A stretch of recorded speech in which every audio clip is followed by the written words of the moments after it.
Good morning, good morning, good morning, our beloveds. We see you. Hopefully you can see yourselves too. We know that much of this growth is difficult to understand, difficult to see, difficult to appreciate. And yet we would like for you to just simply recognize that this is the evolutionary path. If you look at yourself from 5 years ago, 10 years ago, you will notice a huge shift within your expectations of how others show up for you. Now, many could say, well, these are just simply the trends and the patterns, and as the world goes, so go I. And there is an element of truth to that. But the question that you need to ask yourself is, why is the collective now talking about narcissism? Why is the collective now talking about setting healthy boundaries? Why is the collective now talking about empowering women so that men have to finally, evolutionarily grow up as well? What is it within these patterns that you are noticing that are cosmically designed or aggravated?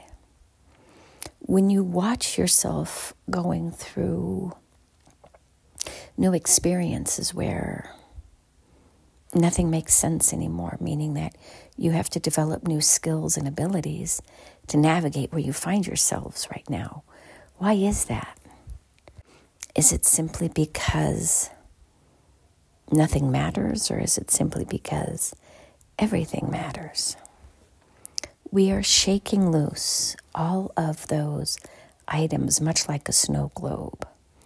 And until you resolve or remove certain of those glitter balls, we will continue to shake that snow globe, thereby reminding you, by all of the debris that keeps hitting your head, that you have more healing to do.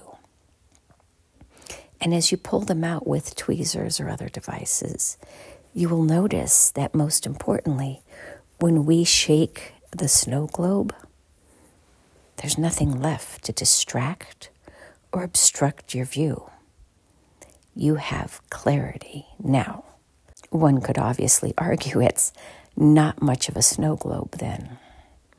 But the point that we are making is how when we shake the universe to bring about change, it may look like items that are falling from the heavens, hitting you in the head, making you feel uncomfortable, and oftentimes resulting in you hiding somewhere, whether it is within your home, in a cave, just somewhere where you can hide from that which is here to teach you. But at some point, you will need to return to being in the outdoors and experiencing and exploring what there is in this life. Finding you was never meant to be easy. It was never meant to be gentle. It was never meant to be fun. It was meant to be exciting and revolutionary and awe-inspiring and cosmically created. Whether it's chaos or calm, it begins with a C, which is the third letter in the American or English alphabet, and many others as well. The point being is that you can move from one end of the spectrum to the other, from chaos to calm, simply by how you choose to respond to the aggravating experience. Do you wish to see it as an opportunity to grow, thereby allowing you to be in the most grounded, centered version of you? Or do you wish still to be stimulated by the chaotic nature of life around you, whereby you react instead of responding? And the more you go within, and the more you are conscious about how your reaction or responses create different ripple effects, the more you are aware of who you are and how this impacts others, the more you will realize that you can create a space of calm simply by being the calm one in the space.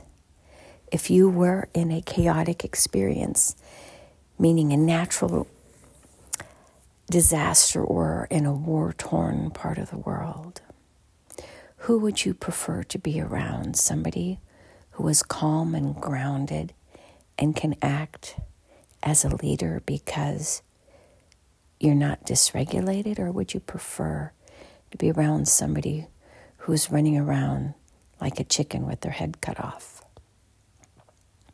You get to choose how you show up. And you also get to choose who you follow, whose advice you follow, whose methodologies or approaches you follow. Because that is ultimately what you have control over and nothing else. How you react or respond, or even see or observe and experience a particular moment.